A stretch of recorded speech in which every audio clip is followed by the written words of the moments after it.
I also back here in a full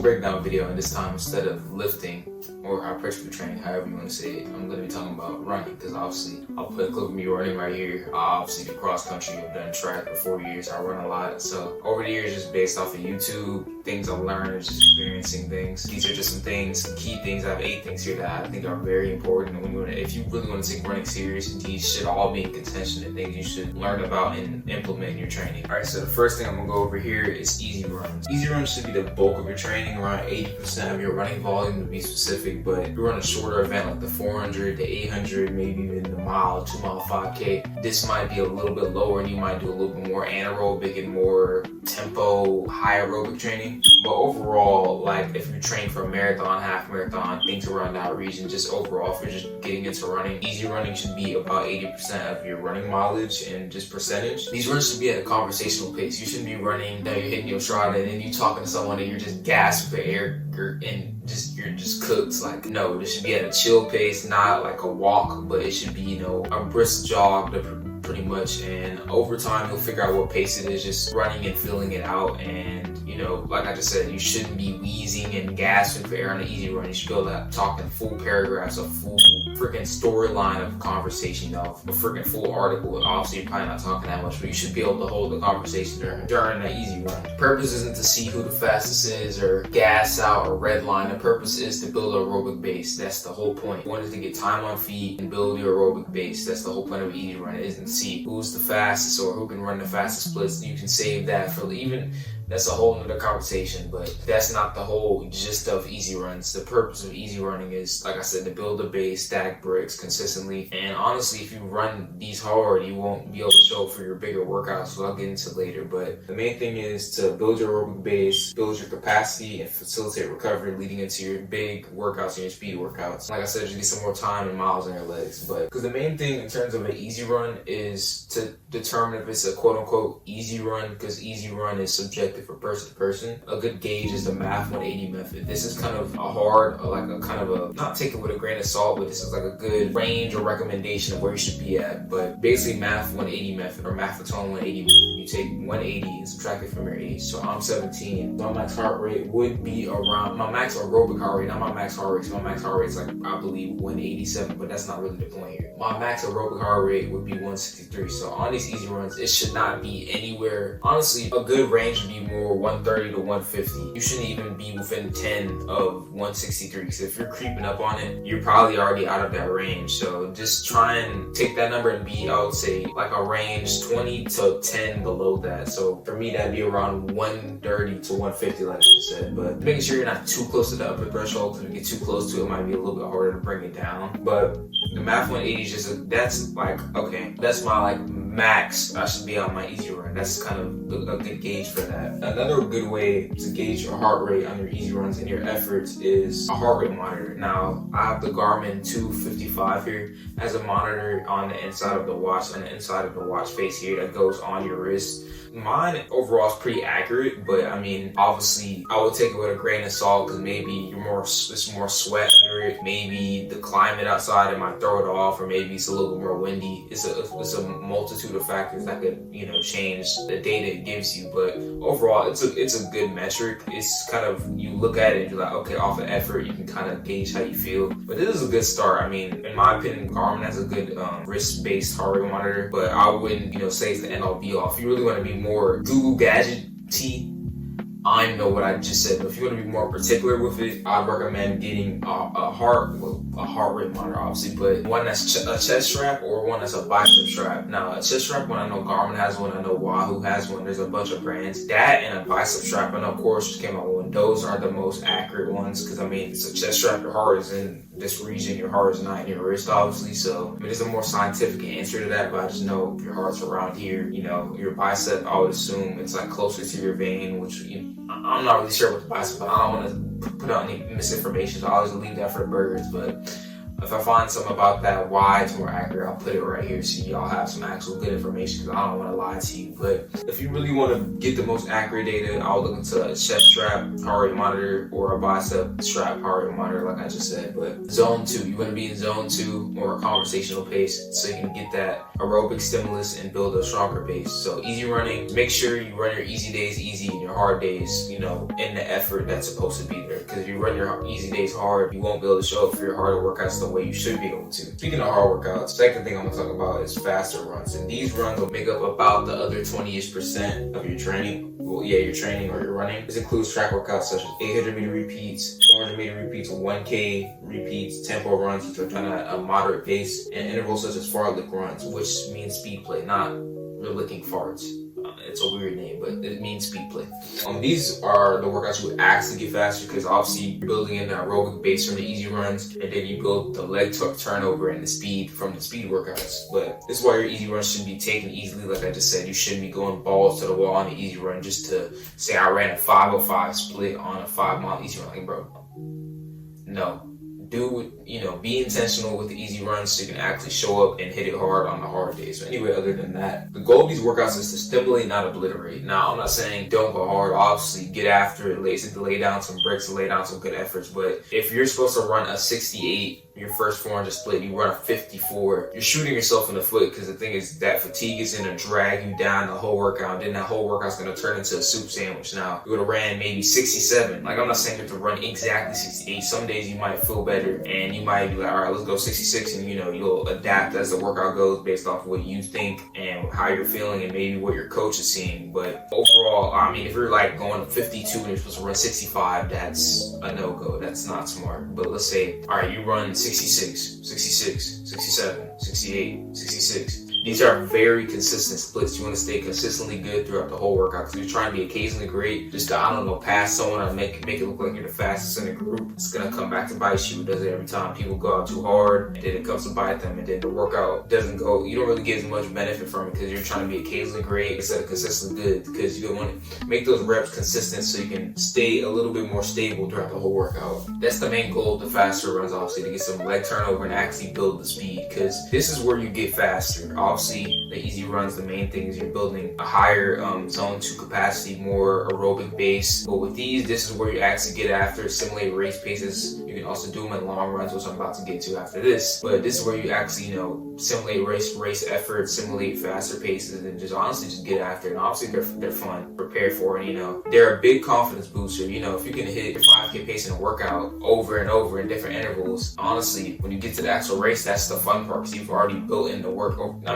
All the training adds up, but really in the workouts you really see, okay, where am I at in terms of hitting faster paces, getting more leg turnover. But obviously, like I just kind of segued into, 3 is long runs. Now, the length of your long runs will depend on the distance of the race you're training for or where you're at in your running journey, but I do think 1 long run a week should be added to just get more time on your feet and also gain some more confidence going into other runs in your training sessions. So for me personally, longer runs are similar to faster runs in the way that they act as a confidence booster. If you run, for me, like right now my long runs are about 7 miles. So let's say I run a 7-mile long run, then I have a 3-mile easy run the following week. In my head, let's say, because sometimes this is like a podcast worthy topic, but sometimes your mind will try and play tricks on you, like, I don't feel like running or whatever. You gotta remind yourself that, hey, you ran a 7-mile long run. This is 3-4 miles, get after it, just keep it going. So, I think it's a confidence booster, and it puts things into perspective, and it lets you know that the mind is more capable than you think and go way further than you think. But I don't want to get too philosophical on you.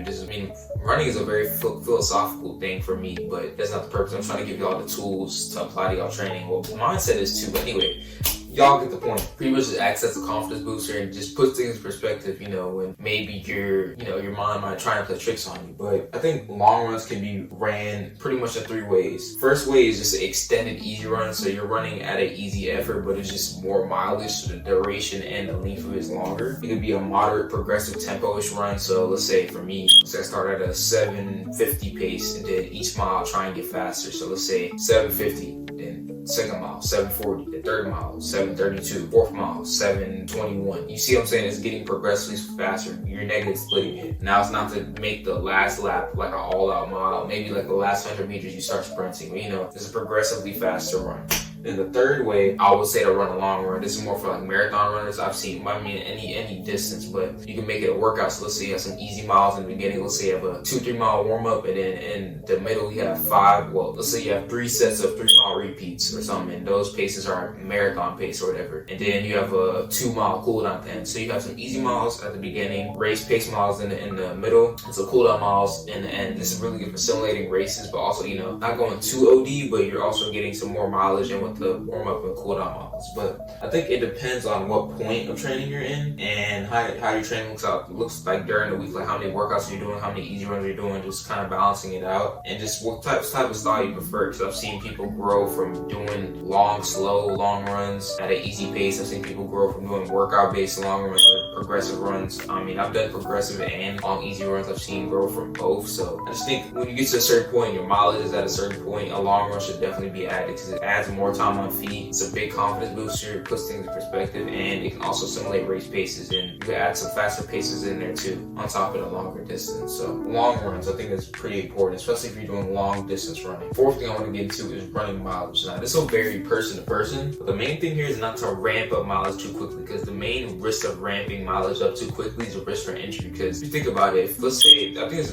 really important for people that are just starting running. Let's say you're going from, 5 miles a week and then you go up to 25. Your body's kind of in shock because you're just adding a random stimulus that's not really used to. So your body's more prone to get injured or something to flare up or just something to rupture or just something to go OD. So a good gauge, a good guide of upping mileage, obviously you need to go somewhere over time. You need to progressively overload just like you do in lifting. A good guide is adding 10% of your mileage each week. So this will just make sure that you reduce risk of injury, redlining, and burning out, but you can also make progress at the same time, just in a more sustainable and efficient fashion. But also wanted to mention here, there'll be peaks in your training, which are periods of time where intensity is at the highest and volumes at the highest. There'll be deloads where there's periods of, reduced intensity and reduced volume, just to make sure you get that extra recovery. So mileage will look different as you progress in training. You should start from a lower point, you'll peak, then you'll have some deloads in there just to make sure you're not overreaching and redlining. Obviously, you're gonna go up in mileage so you can get get some more volume in and get more time in feet.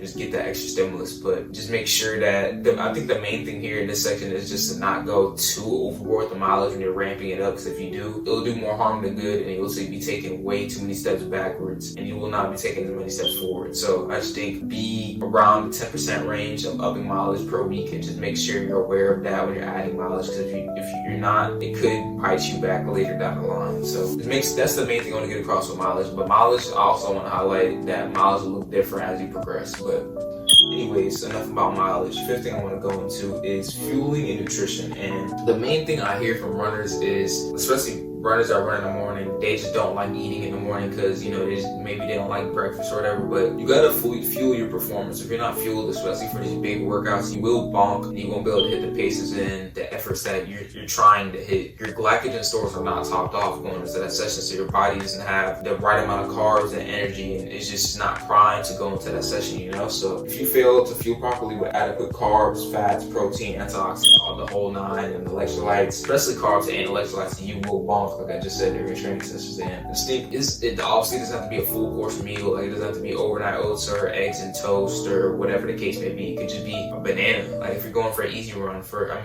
easy run, you don't need to go too OD with the carbs, but it depends on the duration and the mileage you're logging that day. It could be a banana, or right now I do dates for my runs. But if it's a bigger workout, maybe you'll do sourdough, peanut butter, and banana and honey, or whatever the case may be. You'll probably want to go heavier in the carbs, maybe a bit heavier in the fat, not too OD with the fat, because you want the carbs to shuttle to your glycogen stores for you train. But for big workouts, you definitely want to go more aggressive with the carbs, because those are normally higher intensity because you're going at faster paces. But also a good one, if you don't like eating things, is a carb powder. The main one I want to recommend is BPNG1M Sport.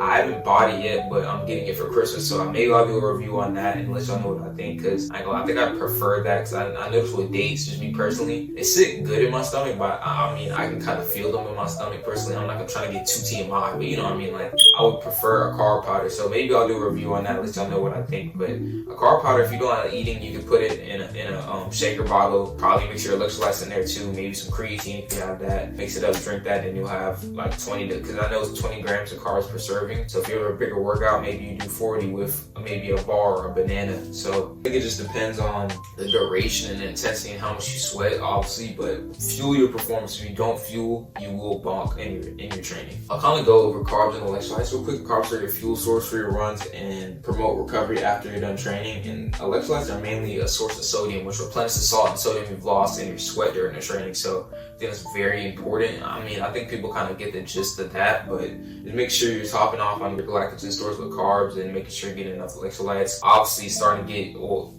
it gets cold in Texas, then it doesn't. It's very bipolar, but obviously we're going into January. It's kind of winter season, so you probably don't need as many electrolytes because since it's colder, you're not sweating as much. Obviously, you should still get some in because sodium is good for a multitude of benefits just in the human body, but you know, just being aware of how much you're sweating, and also people sweat more and lose more sodium than others. You can do a sodium like panel, but I mean that is a bit expensive. Also, I wanted to mention this, just in my opinion, just because you're a quote unquote runner doesn't mean you just eat anything under the sun. I mean, obviously, I believe in, you know, people eating things, you know, the 80-20 rule, 80% of the time, you know, eat whole foods, the 20% of the time, you know, you can have a piece of cake or a piece of candy, whatever. I don't believe in rigidity in terms of nutrition. I think if you're rigid, people can be consistent with it, but I just think just because you're a runner doesn't mean, you know, your diet goes out the window. You should still eat quality foods and whole foods and foods that will fuel your performance, because the main thing is the goal is to fuel your performance and make sure you're primed for these sessions. It's not to, you know, just throw everything out of the window just because you run. Running helps you be in shape, and you might look healthy on the outside, but you got to make sure you're healthy on the inside as well, and everything's going well and your performance is going well. So you're making sure that you're fueling yourself with the, you know, best nutrition you can to make sure you can show up for your sessions. But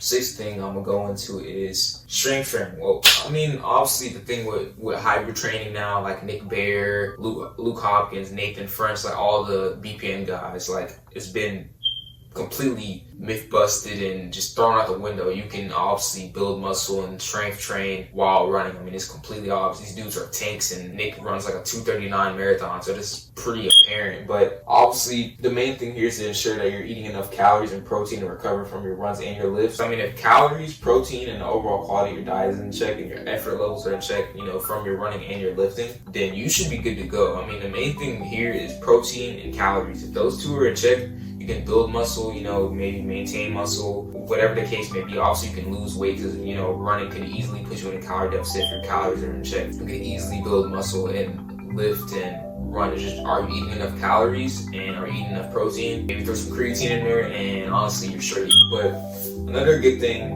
to keep in mind is just making sure that your running and lifting complement each other. Because I mean, if you have a big workout on a Wednesday, it wouldn't be smart to hit legs the day before. It would be smarter to put your leg day on the same day as your faster day. Because for me personally, I don't know the scientific reason, but I just think you're putting all your leg volume on one day, so it's not hindering either one of them, you know? So I just think if you put it the day before, it's going to be hindering your run and probably making you a little bit slower, and making your muscles obviously your muscles just overall more fatigued, and it's hindering your performance during that run. So just making sure they complement each other. So maybe swap that day out with a rest day, or maybe hit pull that day if you still have a gym session scheduled for that day. Be cognizant of when your workouts are. I mean, obviously lifting legs on an easy run or the day before an easy run, I don't see a problem with that. But the main thing with me is like, okay, if you're lifting, the main thing is legs. So obviously you're running with your legs. Obviously you're running your arms too. Use your arms, but just make sure you don't put legs on like a day before a big workout. I just don't really think it's the smartest things in terms of overall fatigue management. Also, if you have a race or a time trial, it wouldn't be smart to put a leg day or a big lift the day before, because obviously you're hindering your performance going into that big effort. So just being cognizant of that and making sure you're distributing your effort. Not obviously it's never perfect, but just kind of being aware of how you're distributing your effort between running and lifting. And then on top of eating enough calories and protein, and just make sure you're getting enough sleep,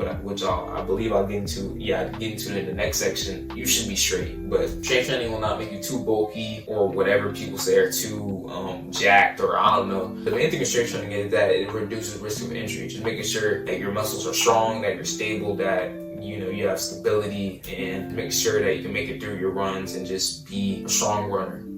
Hopefully I explained that well, but that's kind of how I look at it. But seventh thing I'm gonna go over is recovery. Now the main thing for optimal recovery as an athlete or a runner or whatever you do, and just as a normal human being, is sleep. Obviously the main part where you recover and then your body repairs itself, obviously. I just think without consistent quantity and quality sleep and a consistent quantity and quality sleep schedule, you won't be fully primed for your runs, and you'll also not gain all the benefits and adaptations that you worked hard for during your training. And obviously a good guy, people know 7 to 9 hours on average, but if you get like, for me right now, I'm not gonna lie, my sleep is, I always say this when I make podcast videos, that my sleep is just interesting, but I think that's one of my goals going into 2025. And I think about it, I want to like maintain consistent sleep the whole year, like around 7 hours or so. A good guide is around 7 to 9 hours on average, but if you get like 6.5 hours consistently, I'll say this is better than getting 5 one night and getting 8 one night and getting 3 one night and getting 4 one night. You know what I'm saying? They're just more sporadic. If you're getting 6.5 consistently, I would rather that than you just getting random numbers every other night. But other than sleep, other recovery methods that are good that I'd recommend is band work, massage ball, getting massages, a massage gun, compression.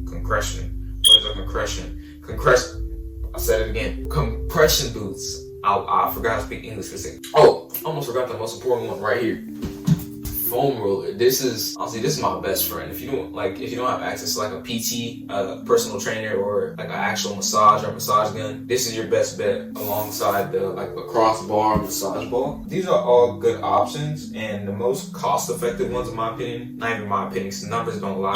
The foam roller, resistance band, and the lacrosse ball. Those are the most bang for your buck, and those are the most easy to get your hands on in my opinion, and they work pretty well. Also for active recovery, walking is very good. I mean, I walk a lot. Biking and just other cross training methods such as swimming, or maybe you play basketball for a little bit. Maybe you do some rowing. Those are all good options for active recovery on your rest days. And don't be afraid to take rest days. I just think these are the days that your body really recovers and absorbs all the consistent training you put over time. I recommend 1 to 2 rest days a week, but obviously this depends on what state of training you're in and just how many days of running you're running a week. Obviously, if you're running 5 days, you'll have 2 rest days. If you're running 6 days like me, you'll have 1 rest day. It obviously depends on, like I said, how often you run a week and just how you set up your schedule. But the main 2 important things for optimal recovery is sleep and eating enough overall calories. And if those are in check, you should be straight in terms of recovery. Just make sure you're sleeping enough consistently and you're getting enough calories and you're getting enough carbs, protein, fats, just overall balanced diet. You should be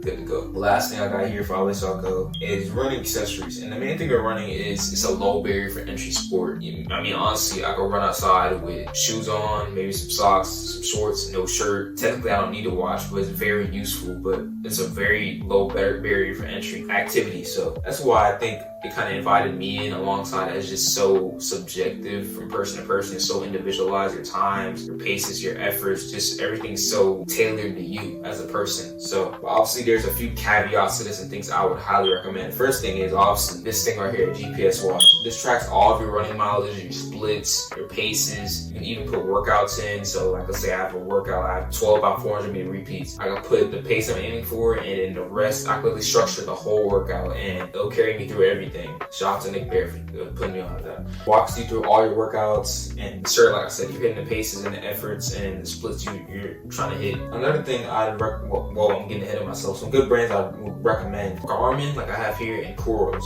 And Coros is a cheaper option, so if that's something you're considering, like a more cost-effective option, I'd go with Coros because it's cheaper than Garmin overall. You can't go wrong with either one, in my opinion. Honestly, if you like a more pretty interface with the watch and the phone, I'd probably go with Coros. If you like a more serious and more like kind of like, I don't know how to say it, like I would say a more serious and more like, I'm trying to say minimalistic, but yeah, I would say minimalistic in comparison to Coros, but they have pretty much the same features. But that's usually like a more serious and kind of like darker aesthetic, I'd go with Garmin, in my opinion. I just like the way it looks, but Coros is a very good option. I was highly considering getting one when I got my first watch, but can't go wrong with either one of those in my opinion. Second is running shoes. Not Kyrie's, not LeBron's, not Air Force's, not freaking Chuck Taylor's. No, those are hooping shoes or whatever, or just casual shoes. Don't pull up to run in no Jordan 13s, no 4s, no Concords. No, get some running shoes. Honestly, if you run on LeBron's or KD's, it just wears down your feet and it's not suited for your feet at all. That's why they make running shoes. So it's a more scientific answer, but I mean, just common sense. Like, no, they're not meant for running. I'd recommend getting a shoe for daily training, which would be for your easy runs and maybe your longer runs too. And one for your big workouts, one that probably has a carbon plate in it, and then also a race or a race spike that could be considered as well. So there's some good shoes I'd recommend in terms of daily trainers are the Nike Vomero 17s. Hold on, let me get them right now. They're in my bag. Alright, so these are the Nike Vomero 17s. I got these about a month ago. These are more of a max cushion shoe. These are pretty good. At first, when I was first wearing them, it made my feet feel a little bit weird, but I think I was ramping up mileage too quick anyway, so I'm not gonna fault down the shoe, but overall, pretty comfortable daily trainer. I would say these are more comfortable than the Nike Pegasus 40 because I think those have a bigger drop and you feel your foot more on the ground, so I'd recommend these. Also, like I just mentioned, the Nike Pegasus 40. Those are the only ones I've really tried in terms of daily trainers that I really like, so it's obviously Saucony and there's Brooks. Those are good brands too that I can think of the top of my head, maybe Asics, but these are just ones I've tried and I'd recommend. Also, some good fashion shoes are the New Balance Rebel B4. I got these right here, hold up. Alright, so these are the Nike, I'm crying. New Balance Rebel V4s. I would run my cross country races in these, so I just didn't have any spikes. Nah, these are pretty comfortable shoes. I wear these in all my big workouts or my faster runs. These are a little bit bigger for my feet, but honestly, these just give you a good response, very comfortable. Because honestly, all I have to pretty much have to say, it just gives you, obviously more leg turnover and pretty, kind of stiff, kind of flexible. I'd say it's a pretty good shoe. Looks pretty cool too. I like the blue color. So yeah, I probably could have gave a better description, but that's my honest description of it based off what I've gotten out of it so far. Some other good faster shoes are the whole Nike Alpha Fly series. I've heard a lot about those. Saucony Endorphin Speeds. And some good race shoes are, again, the Nike Alpha Fly series or the Next Percent. Those are also good. And also the Saucony Endorphin Speeds. You kind of see like a lot of the race day shoes are also speed workout shoes. A lot of people use the race day shoes for their big workouts as well. And Nike Dragonfly, those are good spikes for like longer distance. I have a pair of Adidas spikes for like track workouts, but I'm not really too fond of those other than that. So yeah, but those are just some I can name off the top of my head, not the ones I just put on my laptop. But the last two things I'd recommend is a running app and a heart rate monitor. It's a more inclusive way to view your training. I mean, Garmin has an app. It shows all your workouts, especially your big workouts. You can go to, I ran a 72 400 meter split here. I ran a 58 second 300 meter split here. This gives you a more in-depth evaluation of your training, how's it going. Also can tell you things like your training status, how your training's going, your heart rate variability, just more things that pull from the watch. So I think that's good. Coros and Garmin have them, so I recommend that. And then also Strava, you can see other people's runs. It's kind of like this is a social media app, and then the thing is with Garmin, like workouts, like if you rest and you walk, it counts as mileage. So you can go into Strava and then like manually put in the workout, so it's actually the accurate mileage. So if you look at your mileage for the week, that's like your accurate mileage, and then on Garmin you see, okay, so your mileage was a little bit higher because it picked up the rest, the walking you were doing in between. But yeah, I recommend that. And then a heart rate monitor, that's more optional in my opinion because the watch has it, but if you're gonna be more particular and accurate, I definitely go for it. I looked up, like I believe yesterday, and it was only $94, like at least the Garmin one. So I think it's a good investment if you want to be more accurate and just more serious with your training and just more particular. Other than that, I think that's pretty much everything I wanted to go over in terms of running. I love running. I think running's taught me a lot, and just been an avenue for me to be consistently good and just get after, and just I think it's the sport I've had the most success for, and I think it's more to come later down the line. I'm just excited to see where it'll take me, but hopefully that's just the information I've learned and information I wanted to give y'all in terms of running, and hopefully that helps y'all out in y'all journey. And yeah, but that was the video, full breakdown of running. Hope y'all learned something, hope y'all enjoyed it, and I'll see y'all next time.